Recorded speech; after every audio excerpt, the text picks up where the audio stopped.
Dr. Thomas, you work inside of probably the most famous public health agency on the planet. A lot of times we think about the CDC as being about labs and petri dishes and vaccines. My work is to understand public health systems and how people interact with public health systems. You didn't come to public health through medicine. You came through studying racial inequality, and especially with lactation and breastfeeding. There's an assumption that a Black mother isn't going to breastfeed. What did Ebola reveal about healthcare preparedness that COVID later exposed at a larger scale? I am curious if something happened again, how people would respond. And my hypothesis is that If this kind of honest conversation is helpful to you, hit the subscribe button. It helps the channel and it lets me know to keep making more episodes just like this. Dr. Thomas, you work inside of probably the most famous public health agency on the planet. So what does a sociologist do at the CDC? good question. So I think a lot of times we think about the CDC, particularly because of how they depict it on TV, as being about labs and petri dishes and, vaccines, developing vaccines and those sorts of things. And all of that happens. But so much of the CDC is not that stuff. So much of the CDC is anything from administrative stuff to because we have so many contracts with local government where the federal government funds local government, to a lot of social science. And so as a social scientist at the CDC, my work is to understand public health systems and how people interact with public health systems. So we may know that X vaccine is good for you, or good for children to have at a certain age, or, this practice prevents STDs or what have you. But the question is, how do we get people to do that once we know that? And so that's what people like me, sociologists, psychologists, people who have masters or PhDs in public health, we work on that side of things, understanding people's behavior within those systems. That's fascinating. I think I was surprised to hear it, and I am a scientist and I live in Atlanta, and I think many people would be surprised to hear the same thing, that it's not just a bunch of medical researchers working in a lab on testing things on mice or whatever. Yeah. So thanks so much for sharing that. You come to public health. You didn't come to public health through medicine per se. You came through studying racial inequality, and especially with lactation and breastfeeding. And this is something that's always fascinated me, especially as I've become a father. So I have one child and my wife is currently pregnant and due next month. And I remember when she gave birth, we had a lactation consultant come in and talk to us about lactation process. And they actually came in multiple times, and different people would come and they would check on us. My wife was in the ICU for about a week because she had preeclampsia. So maybe they came so often just because we were there for so long. But they came and checked on us often, and they were incredibly helpful in this process. But apparently, from what I read in your papers, that's not always the case. Can you talk to me a little bit about what do we get wrong? So I think most people, when most people think about breastfeeding and the decision-making process on whether or not to breastfeed, it's a personal choice.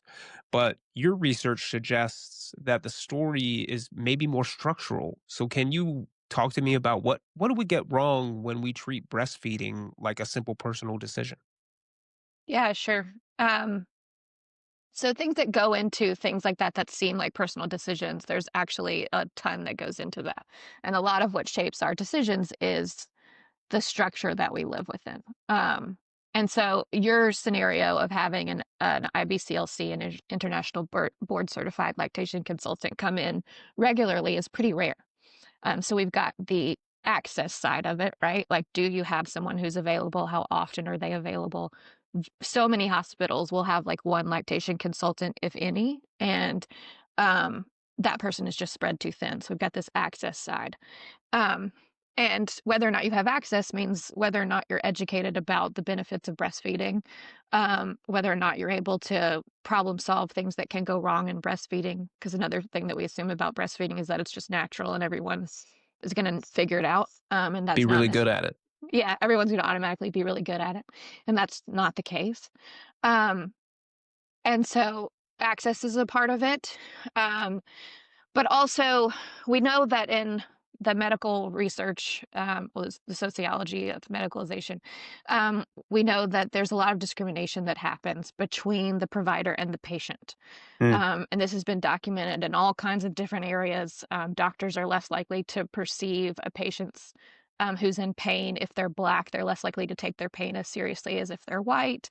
Whoa. They're more likely to assume certain things about whether or not they'll comply with, whatever medical advice they're giving them, all sorts of different things the assumptions that they make. And that shapes, what kind of care that provider gives them. And it shapes the way that the patient responds, obviously, whether or not they comply with whatever's being suggested. Sure. Um, and so the same thing happens in lactation. Um, we can experience discrimination between provider and patient, where there's an assumption that a Black mother isn't going to breastfeed because that's an assumption that's common in society. And so they may just spend less time with them. Like they're already stretched thin.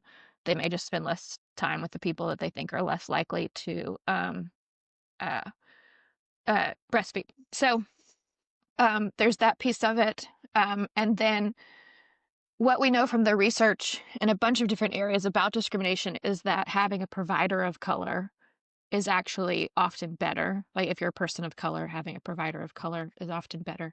Mm. Um, so there's less discrimination there. There's still discrimination, but there's less. Um, And why do we care so much about whether or not someone breastfeeds? Oh, good question. Yeah, so breastfeeding is linked to tons of benefits, both to mother and to child. Mm. Long-term benefits for the child's health and well-being in particular. So not just like in the immediate term, but in the long term, like um, cognitive benefits, physiological benefits, so on and so forth. So Wow. that's ultimately why we care. Yeah, Yeah. So I mean, it sounds to me like what you're saying is there are long-lasting effects, potentially lifelong lasting effects mhm, from that early stage of whether or not a mother breastfeeds. And your research and others that have performed similar research have confirmed that it seems like this disparity arises for a variety of reasons as to whether or not a mother breastfeeds, but part of it might be kind of this structural racism that's happening within our medical system. yeah, yeah, absolutely. Wow. That's nuts. Yeah, Uh, and hopefully, I know that your work has come out a few years ago, and hopefully, has there been any movement towards trying to alleviate this issue? Because I know that there's one side of it that says that this is like a structural racism thing, but also you mentioned that having access to these consultants is a big part of the issue. So then, when I also think about the differences between large metropolitan cities that are going to be more populated will be more likely to have these types of consultants as yeah, opposed to more rural areas. And even if they're predominantly white, if they can't have access to these consultants, it may negatively impact whether or not a mother would be able to or choose to breastfeed. So then even if someone's like, I don't believe that racism still exists in America, they might care about this because it would also matter for those suburban or rural areas that don't have access to these healthcare practitioners. yeah, that's a really good point. So much of what happens, and not just in this scenario, but in lots of places where racism shows up, where we think, well, I don't like as a white person, maybe I don't have to care that much because it's not impacting me. So much of it does end up impacting a large chunk of white people, particularly rural um, and poorer white people. So much of it's just so similar the things that go on. So there is a real reason to care, no matter what your race is or your stance on racism is. Yeah, that's very well said.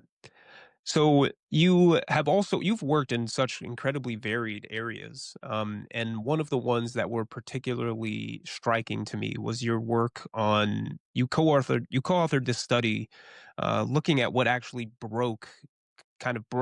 I use inside the US healthcare system during the domestic Ebola response.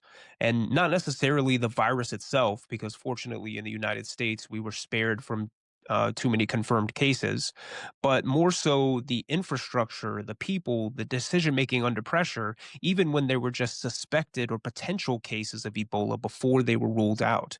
And Ebola cases in the US, as I mentioned, were rare, but they were intense. And on the opposite side of things, COVID was more widespread and long lasting. So, from a systems perspective, what did Ebola reveal about healthcare preparedness that COVID later exposed at a larger scale? Good question. Yeah, and so this is the part where sociology is really beneficial to understanding public health. Because it's not just wear a mask, right? It's all these interconnected systems that are working together. And so a lot of what we looked at when we looked at Ebola, but also in some of my research on Hurricane Sandy and that sort of thing, is what we call health sector resilience. And health sector resilience, at health sector is the idea that like you don't just have the hospital as the center of care, but like you have all these other pieces that are connected, right? So you've got dialysis centers, you've got formal care providers, informal care providers, um, policymakers, policies, all these things shape the healthcare system and interact together. And when you have an emergency, like for example, a hurricane, let's say, um, when one starts to break down, that starts to put more strain on the other parts of the system. Um, and so what ultimately ends up happening, like in the case of a hurricane, for example, or in the case of COVID, is a bunch of strain gets put on the hospital because all of these other systems have broken down.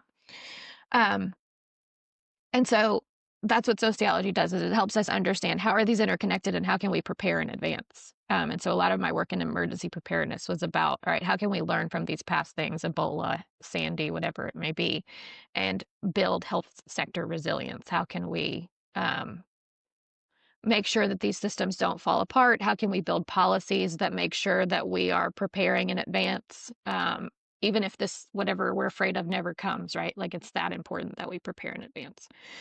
So that's what a lot of that work in health and emergency preparedness that I did was about. Yeah, and I read your paper, and your paper talks about the changing PPE guidance causing Mm. anxiety during Ebola, and we saw the exact same thing during COVID. Yeah. So why is evolving guidance so destabilizing even when it's scientifically correct?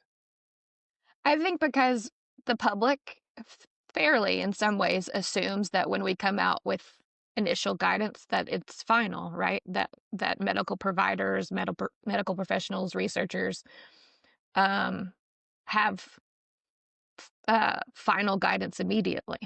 Um, and a lot of times we don't. A lot of times we're operating on the best knowledge we have at the time.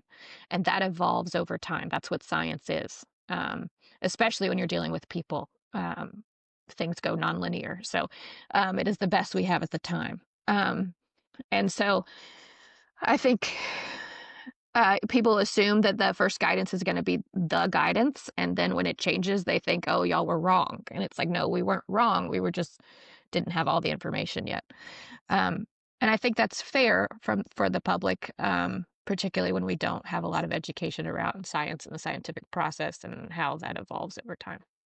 Yeah, I think that that's probably one of the biggest issues is that we're evaluating data in real time, especially when we're evaluating something we've never seen before. And as Yeah. trained scientists, we're using the best techniques available to us. But, so I'm a chemist, so I can frame this in terms of chemistry. So I've definitely ran a reaction before where something happened and I thought, okay, this is exactly how this happened and this is the reasons. And then I went in and later tried to reproduce the results. And for whatever reason, I was unable to. And Yeah. maybe it's because one of the chemicals were tainted, or because the reaction temperature was ran at a different at a different temperature, or the reaction time was different, or perhaps just I used a different bottle which contained a different impurity that led to this unique reaction. And I think that most people don't recognize that, and it's easy to dismiss when the policies seem to be changing, but they're changing so rapidly in those moments because we're spending so much time trying to get it right. And I Yeah. think it's always fascinated me and bewildered me, perhaps, that people would be so negative towards that changing guidance, because ultimately if it changes, it's a scientist saying, hey, this part wasn't right. I'm one of the few people on this planet who are willing to admit when they were wrong, and now I have something better to tell you. Please listen. Yeah. So it's almost like reaffirming that we should be believing these people as opposed Yeah. to just someone who knows that they're wrong and just will persist, Yeah. perpetuating the wrong information.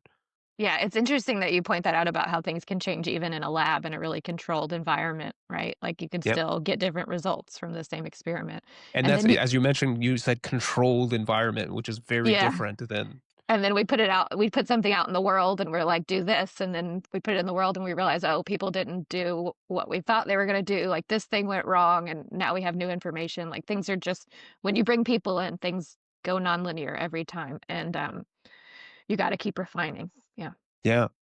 So one of the strongest parts of that paper is or to me was the psychological toll on healthcare workers, stigma, isolation, burnout, Mm, and COVID made that visible to everyone. I think, mm, for whatever reason, the world kind of rallied around healthcare workers, and we considered them to be heroes, which we always should consider them to be heroes, not just in those moments. And I remember, so at the time, I used to tell people all the time that the COVID 2 weeks to flatten the curve was one of the best times of my professional career in life because I was just, hanging out at the house, teaching my classes online, and mostly drinking every day by noon and just, making TikTok dances. But my wife is a healthcare professional who mhm, works in the airways. She works in anesthesia, and her job, we were in Washington, D.C. at the time. She worked at George Washington University Hospital, and she would have to go in every day. She was one of the 3 cars you'd see out on the road in Washington, D.C. And she would come home, and I would be, partially inebriated and dancing in the living room, and she would come home and just start crying immediately because she had watched patients die that day, mhm, in waves that she had never seen before. And so I saw this psychological toll firsthand. And it made me wonder, why do health systems still struggle to plan for the human cost of outbreaks? mm, yeah, that's really interesting. Um, I don't think I have an answer to that, but it is really interesting. That's another one of those components of health sector resilience, right? Is like um, we've got all these different pieces of the health sector, and one of those is the people who provide the everyday care. And if we're burning them out, it's not going to be a very resilient system. So part of planning for emergencies like that is like what are the things that we can do for the health sector, or sorry, for the healthcare professionals, to get them support in those times. Yeah. So after Ebola, many lessons faded once the crisis passed. After COVID, are you worried that we're already starting to forget, or do you see reasons for optimism? Um, Ooh, that's a tough one. I don't spend a ton of time on COVID things, so I feel a little bit hesitant to answer that. Sure. But I think that I do wonder if something similar happened today, if people would listen and be responsive to guidance. I kind of suspect that they wouldn't be because it would be actually what we know about when we look at emergency preparedness. I did some research on people who have been a part of like tornadoes or that sort of thing, and whether or not they take guidance related to tornadoes. So if you've experienced a tornado within the last 2 years, you're very likely to do whatever it is that a tornado or a hurricane, do whatever it is the local government's asking you to do, whether that's prepare supplies in advance or evacuate an area or whatever it is. That having had an experience with a disaster 2 years prior makes you more likely. But you could have had an experience with a disaster 3 years, 5 years, whatever, and the you're much less likely to continue following the guidance that the local government um, gives you. And that's just because it's not fresh on your mind anymore. And so sometimes I wonder if not only is it not fresh on our mind anymore, but that the lesson we learned from that is it's not as big of a deal as we thought it was going to be. Hmm. Um, and so I am curious if something happened again, how people would respond. Um, and my hypothesis is that we would probably be a little bit less serious about That's unfortunate. it. Well, let's hope that we don't have another major Yeah, healthcare let's hope so. outbreak in the coming, years for sure.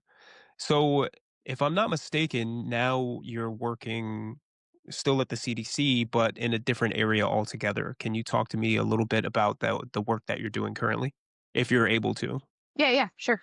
Let me talk a little bit about the transition from one to another. So I came into the CDC in emergency preparedness and spent quite a long time there doing like research work. So there's all kinds of different work you can do at the CDC, but this was research specific work.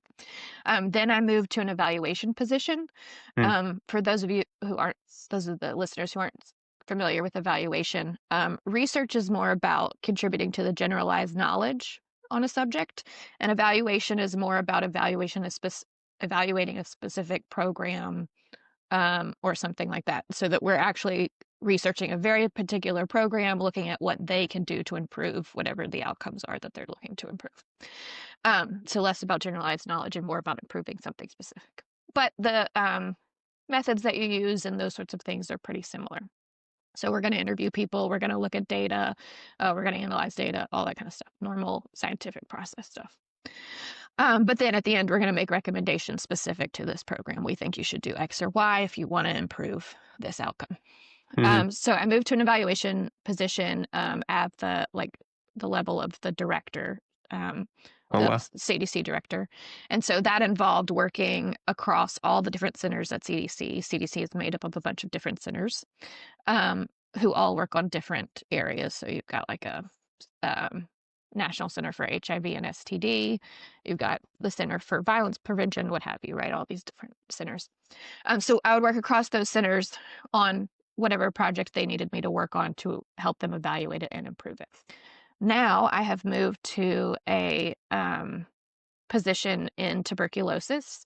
So that falls under the National Center for STDs, HIV, and tuberculosis, NCHHSTP is the acronym.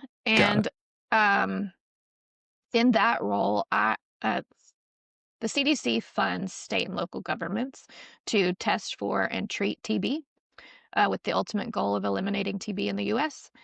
And so we fund all 50 states and several cities. And I work directly with some of the programs in those states to help them do that better. Um, so Interesting. so they report data to us in a system called InTip. It's just an online data system that allows them to port their data and then look at it in graphs and what have you. We set targets that we want them to reach every year. Um, and as we're looking at, did they meet or not meet that target? I go through and help them evaluate, what is it that helped them meet it? What is it that helped them not, like, prevented them from meeting it? What could we do better next time?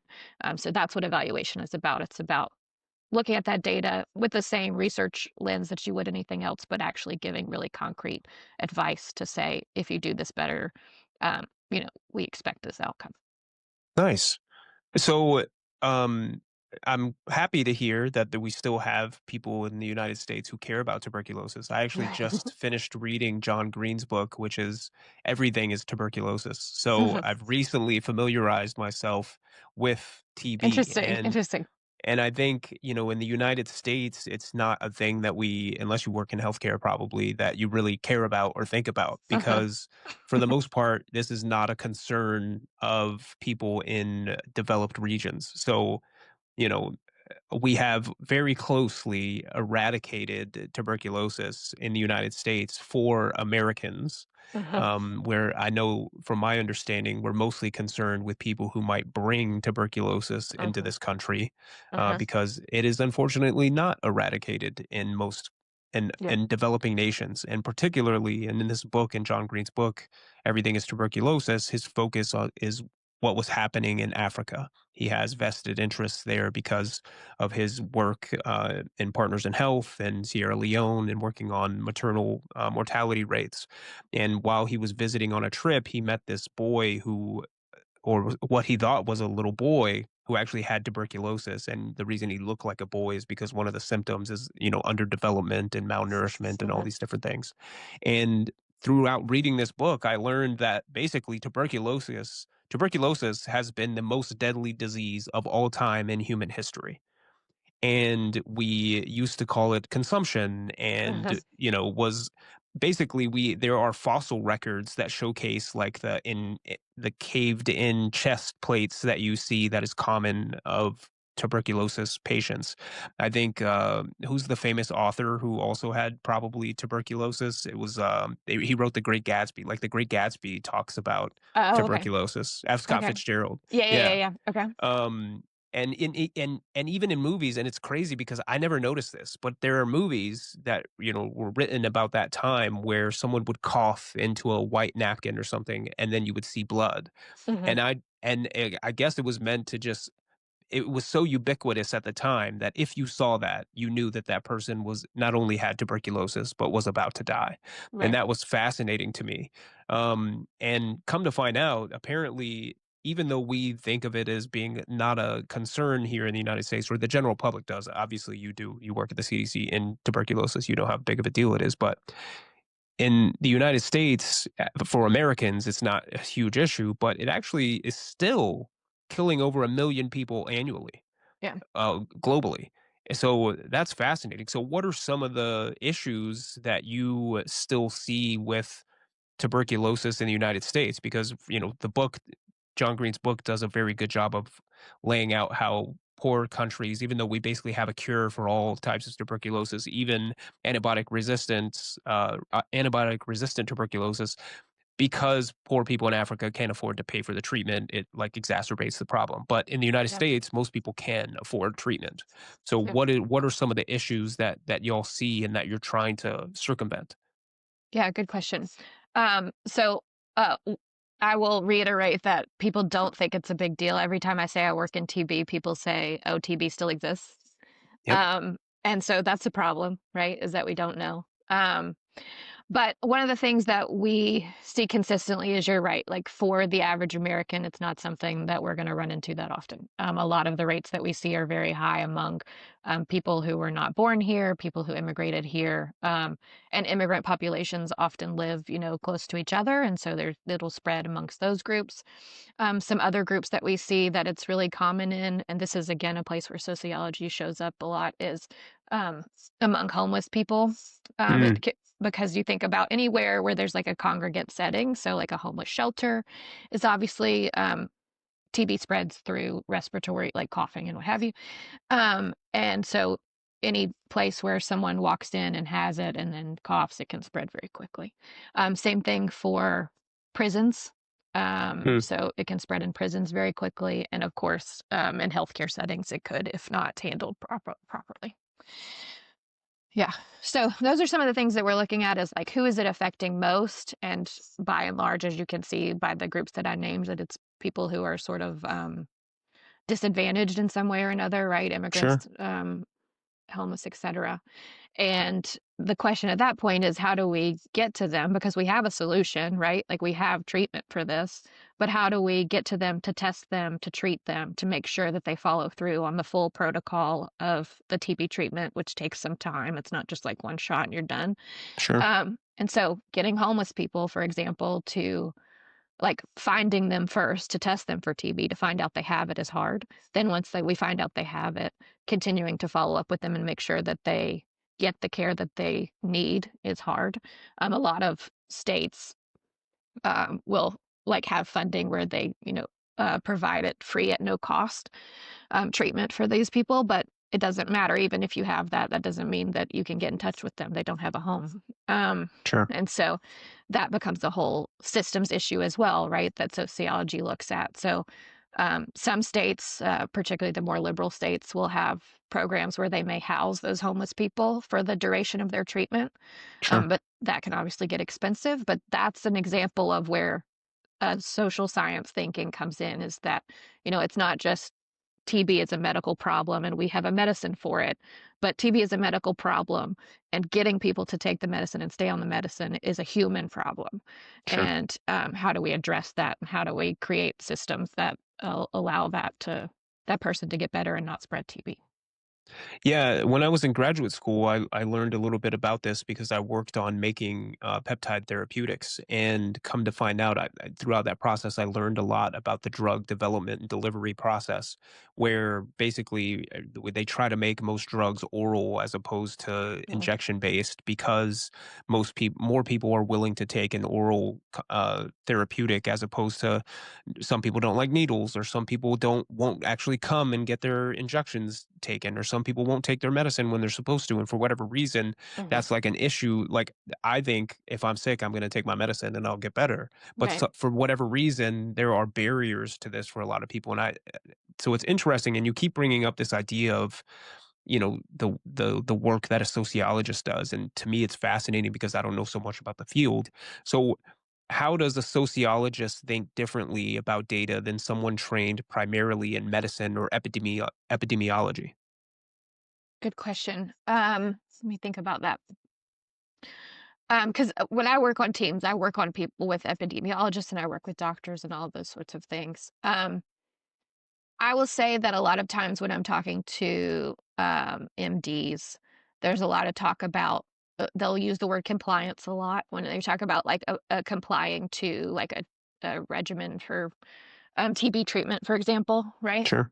Um, and compliance matters in some ways, right? But even the word compliance frames it as an individual problem, as a choice of yes or no, right? Hmm. Rather than as a um, something like maybe they're facing barriers to compliance, right? Those sorts of things. So I Sure. think that's one of the ways that a sociologist comes in and thinks about things differently. It's not, are they taking the medicine or not taking the medicine? Are they a quote good patient or a bad patient?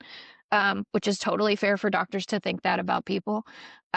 But what is it that by and large, this group of people, homeless people, immigrants, whatever it is, what are the barriers that they're facing and how can we reduce those barriers when we know that the medicine's gonna make them better?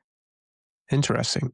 What does it take for evidence to change practice in a large organization? Like, Okay. I have in my own work, so I work a lot on like effective teaching practices, and Mhm. I can present data that showcases that one strategy is more effective than the other. And for whatever reason, either through, bureaucracy or institutional buy-in, or just people's own personal beliefs outweighing even when presented with data, that they're unwilling to change their practices in the classroom. So I'm just curious, what does it take for evidence to change practice inside of a large organization like the CDC? Like, you know, do you have to collect more to convince people? Do you have to present a cogent argument? Like, what is it about? Because there are a lot of people at the CDC just collecting data and trying to find Mhm. answers to things. And surely it's not just, hey, here's my recommendation. Okay, everybody's great. Now let's move on. Yeah. Yeah. Um, yeah, things in government in particular, if we're speaking to the CDC, change tends to be slow. Um, and in some ways, that's not the worst thing. We wanna be careful, right, when we're thinking about change. But in other ways, it is problematic. And it's shaped by political things as well when we're talking about the government. So, like, there's a ton of research on health equity and the impact of um, or disparities that exist in all kinds of different areas, all kinds of different diseases. But under one administration, we may be able to talk about that, and under another administration, we may not be able to. And so Sure. that shapes what options we present as viable.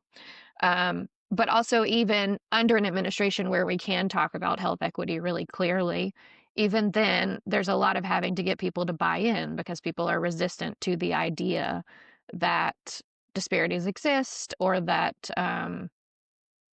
uh, things are things are anything other than just individual choice, right? Like so much of how Americans understand the world is about individual choice, right? And it takes time to get people to see like a structural element of things. Sure.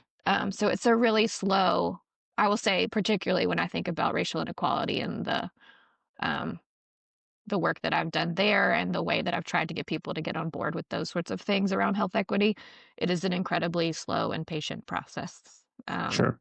yeah. And it's I think about this challenge a lot that you mentioned. And I've seen that it's incredibly difficult to get people who have benefited from structural design of systems to say, to agree that the things that have made them successful could also be the same things that are making people less successful. And I think that it's because for whatever reason, when people hear this idea that they have benefited in some way, it to them it maybe seems like it negates all their hard work that was Hmm. necessary to achieve something. And Hmm. I remember listening to Trevor Noah talk about this before, where he talked about this idea of white privilege and why white people didn't like the phrase white privilege. And he said that it's because it implies that every white person is having a good time, as if you haven't also had to struggle through things, as if you Sure. also haven't had to overcome challenges and work hard and persevere. And it's almost like if you agree that the structural design of something has lifted you up, un not necessarily unfairly, but has done that, just factually has, like, made your life a little bit easier than it otherwise would have been, that it is diminishing all of your effort. Yeah.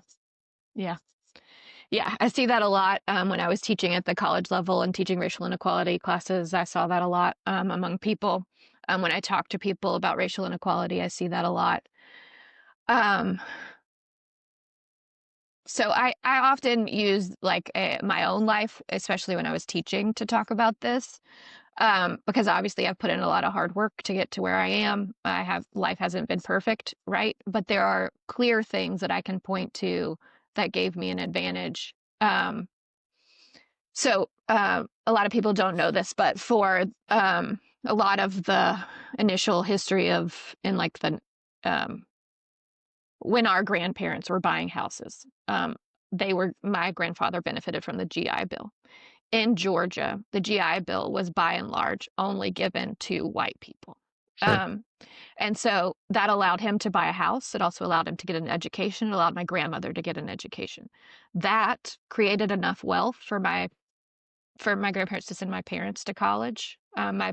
My mother was a legacy student at a time when legacy students still mattered at UGA, right? When that was and you could only be a legacy student if you had white parents, because before that, Black people couldn't go to UGA, right? Yep. All of these things slowly stack over time to create an advantage for me that I didn't ask for. So it's not a personal fault of my own, right? Um, Right. I don't need to feel guilt for that. Tim Wise, who's an anti-racist speaker and author, talks about this. He says you don't need to feel guilt, but you need to feel responsibility. He says guilt is what you feel for something that you've personally done, and responsibility is something you take because of the kind of person that you are. And so for me, that's what it's about. It's not about feeling guilty. It's not about feeling like I didn't do enough to get here, or that I haven't also had hard moments in life, but it's about this is the person that I want to be, and I want to live in a more equitable world. And so I have to take responsibility and call out where privilege exists and name my own privilege and, identify where other people are experiencing barriers that aren't fair. Dr. Thomas, what pulled you towards sociology and specifically towards studying racial inequality? Yeah, good question. So in college, I took a sociology of race class with a professor who was really great and just sort of fell in love with sociology at that point. I was at the time a early education major and switched pretty quickly because it changed my way of looking at the world that much that I couldn't not continue to learn about it. And so after that, going to get a PhD in sociology felt like the next right thing to do. Um, Sure. and I learned even more there. So yeah, it's sociology is a big part of how I see the world and how I came to see the world in undergrad. And ever since then, I haven't really seen it any other way. Wh- What advice would you give to students who might be listening who want to work in public health but don't come from a clinical or lab based field? Yeah, I would say that's really normal. Don't be worried about that. You can frame it as an advantage. Um, so again, so much of the work we do at CDC, I do not see people in labs. part of that's because I'm not in a lab building, but like we don't, every building is not a lab building. So many buildings are just offices where people are doing administrative work or research work or what have you. Um, and most of us there are not clinicians or lab folks or what have you. We don't have, we're not in chemistry or biology or anything like that.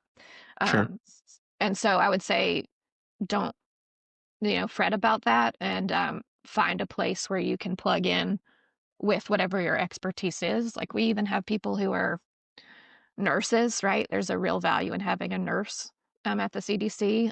There's real value in having someone in English or communications at the CDC. So we have so many communications offices for every like disease or division, because once we know from the lab this is what the solution is, and then the researchers tell us this is how we get it to the public, or this is what we need the public to do. Somebody has to communicate that to the public, and they have to do it in a way that translates to them. And it's Sure. often not the folks in the lab who are best at articulating that. And it's often not people like me who are best at articulating that, right? It's people who have studied how to communicate with the public. And so there's all kinds of different places that people can plug in that really have nothing to do with um, labs or vaccines or anything like that. What gives you hope right now about the future of public health? I think what gives me hope right now is the other people that I work with, even when policies change, politics change. I see a real commitment at the CDC to putting the American people first and to serving the American people um, in a way that's, um, equitable and fair and right. And so that's what really gives me hope, is that even in the midst of some really tough policy or political constraints, that people continue to keep showing up and serving in roles that right now, um, there's not a lot of appreciation for public health work. There has been in the past, and there's not so much now, but people keep showing up and keep doing that work, even without the prestige or what have you, the public um, confidence in them, what have you, because they just believe that their work really does matter. Yeah. And when everything's hunky dory and we're not worrying about a global outbreak killing millions of people, uh, it's easy to forget the work that's happening behind the scenes to keep us all safe and prepared and ready to take action in the event that one does outbreak. But then we're reminded very quickly that uh, who to look to when things do hit the fan, Yeah. and we're very grateful for the work that people who will be willing to persevere even when faced with challenges towards being equitable, towards figuring out the right decisions to make as it relates to public health. And we thank you for your service. Thank you. I appreciate that.